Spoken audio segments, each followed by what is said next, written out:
Sam के mobile से आखिरी कॉल 2 अक्टूबर को शाम को 7:12 को की गई थी। सिग्नल के मुताबिक उसकी लोकेशन पोंडोली में थी।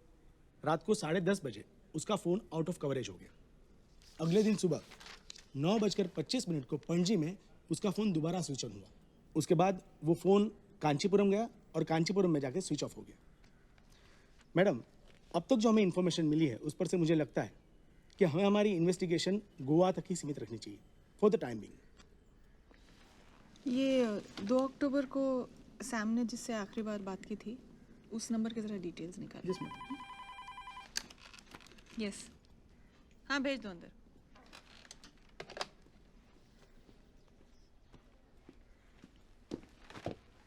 मैडम, आपने जो अकाउंट नंबर दिया था उस अकाउंट से 2 अक्टूबर की सुबह 10 बजे पणजी के एक एटीएम से कैश विड्रॉ किया गया है। उसके बाद कोई ट्रांजैक्शन नहीं है। कितना कैश विड्रॉ हुआ? 20,000 सर। 20,000? इतना पैसे क्यों चाहिए उसे? सर और एक बात, 2 अक्टूबर को जो फ़ोन आउट ऑफ रेंज गया है और 3 अक्टूबर की सुबह जो फ़ोन स्विच ऑन हुआ है, ये दोनों फ़ोन अलग अलग हैं। इनके IMEI नंबर्स भी अलग हैं। मैडम, हो सकता है उसने नया मोबाइल फ़ोन खरीदने के लिए एटीएम से कैश विड्रॉ किया हो। मुझे नहीं लगता, क्योंकि 2 महीने पहले ही उसने नया मोबाइल खरीदा था। मुझे लगता है हमारा बेटा किसी बहुत बड़ी मुसीबत में फंस गया।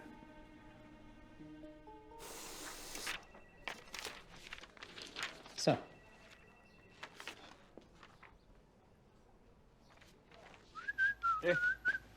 ये क्या? Panchayat building tax. मैंने तुम्हें भरने के लिए कहा था ना।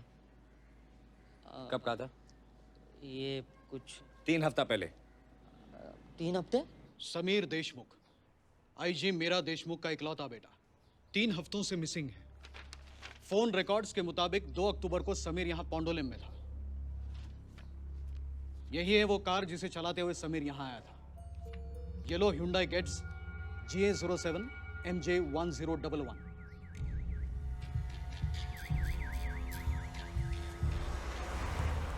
ये कार पावेलिम स्टोन क्वारी के तालाब से रिकवर की गई, लेकिन समीर का कुछ अता पता नहीं है।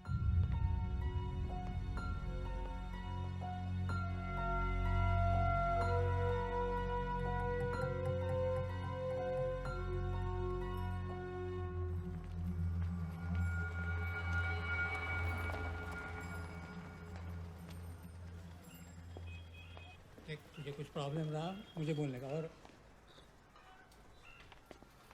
काय दिगंबर, आता पोरगा कसा आहे तुझा? बरं आहे साहेब, आजकल में डिस्चार्ज हो जाएगा। अच्छा है, जरा 200 रुपये निकाल। नहीं, पैसा नहीं। क्या नहीं है? अस्पताल तेरे बेटे का इलाज क्या फ्री में कर रहा है? हाँ? चल, ठीक है नहीं। ऊपर के जेब में क्या? नहीं कुछ नहीं। चल दिखा, बस 50 रुपये। चल भाग। मार्टिन, एक पान मसाला दे। अरे पान मसाला? आज चाय नहीं खाए तोंडे साहब। नहीं बाबा, चाय पीने का भी वक्त नहीं है मेरे पास। एक बड़ा केस हाथ में आया है मेरे।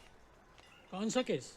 एक येलो कलर की Hyundai Getz कार पावेलिम स्टोन क्वारी के तालाब से रिकवर हुई है।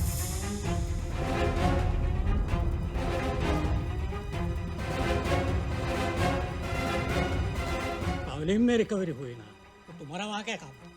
सच है, लेकिन क्या करें, डायरेक्ट आईजी ऑफिस से कॉल है, क्योंकि वो कार आईजी के बेटे की है ना। अब आईजी तो गोवा की सारी पुलिस काम पे लगा दे। सावंत साहब और मैं इस केस पर काम कर रहे हैं। चलो निकलता हूं, तुम्हें क्या?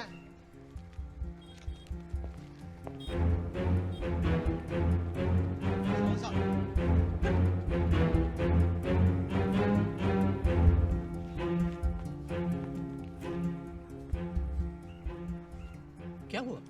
Everything okay? हाँ बिल्कुल। फालतू बड़बड़ मत कर गायतोंडे। तेरा विजय के साथ झगड़ा है, इसलिए उसको इसमें मत घसीट। मैंने अपनी आंखों से उसे उस कार में बैठते हुए देखा है। सिर्फ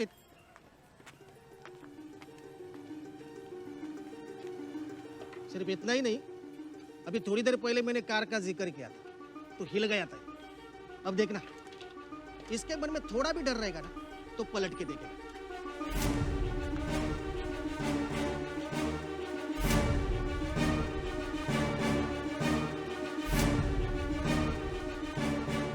देखेगा?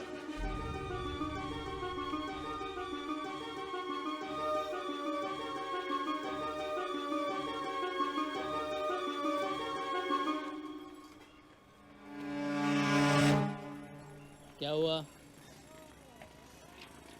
तू पागल हो गया है गायतोंडे?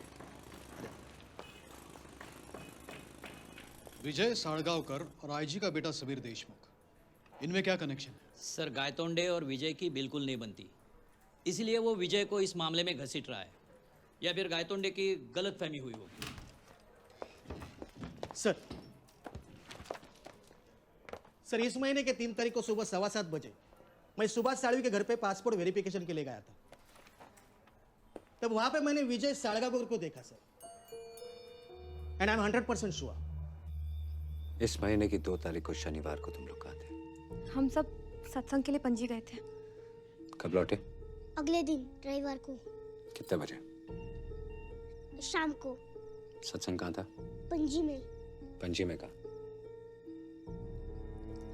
पट्टू कॉलोनी में। अच्छा, पट्टू कॉलोनी में सत्संग था। पट्टू कॉलोनी में आश्रम है, वहाँ पे। विजय, ये सब क्या चल रहा है? कब आएगी पता नहीं, लेकिन आएगी जरूर। पर तुम लोगों को घबराने की कोई जरूरत नहीं। पुलिस के पास सैम के बारे में कोई सुराग नहीं है, ना ही कोई सबूत। हाँ, लेकिन वो सबूत तैयार करने की कोशिश जरूर करेंगे।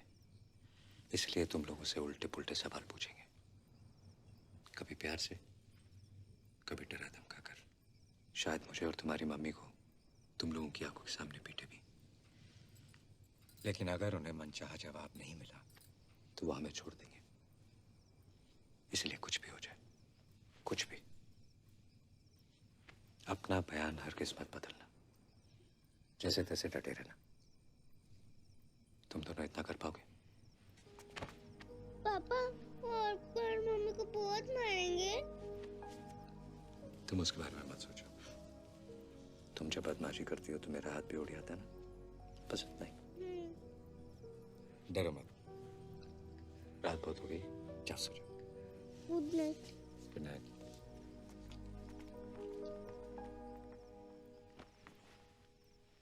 विजय, हम शनिवार को यहाँ नहीं थे, ये प्रूव कैसे करेंगे? ऑफिस में या मार्टिन्स कॉर्नर में किसी ने तो तुम्हें देखा ही होगा। बिल्कुल देखा हो। तो फिर? नंदिनी, हमारे साथ जो हादसा हुआ है उसके बाद हमारे सामने सिर्फ 2 ही रास्ते।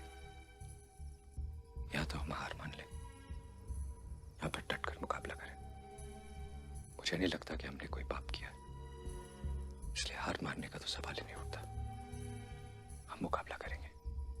अब ये एक खेल बन चुका है जिसमें जीत भी हो सकती है और हार भी। लेकिन एक बात की गारंटी देता हूं, कुछ भी हो जाए तुम्हें और बच्चों को जेल जाने की नौबत नहीं आएगी। मैं यकीन के साथ तो नहीं कह सकता कि वो विजय सालगांवकर ही था। अच्छा, अरे तू ही तो बोला था ना वो विजयी है। नहीं, जब तुमने मुझे पूछा कि विजय है क्या, तब शायद मुझे लगा वो विजय होगा, लेकिन यकीन के साथ तो नहीं कह सकता। तुमने किसे देखा? साहब, मुझे ठीक से रास्ते दिखाई नहीं दिया कि वो विजय साळगावकर है या और कोई। जैसे ही उन्होंने कहा मुझे भी शक हुआ। क्या यही वो कार थी? ऐसी पीली कार थी, लेकिन यकीन के साथ तो नहीं कह सकता। अरे सालवी, कम से कम एक बात तो होगी जो तुम यकीन के साथ कह सकते हो। गायतोंडे, तुमने? साहब, नंबर तो नहीं देखा, लेकिन ऐसी ही येलो कार थी। ऐसी येलो कार्स तो बहुत होगी।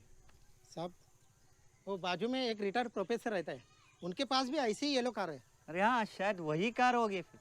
क्या ये बात तुम यकीन के साथ कह रहे हो?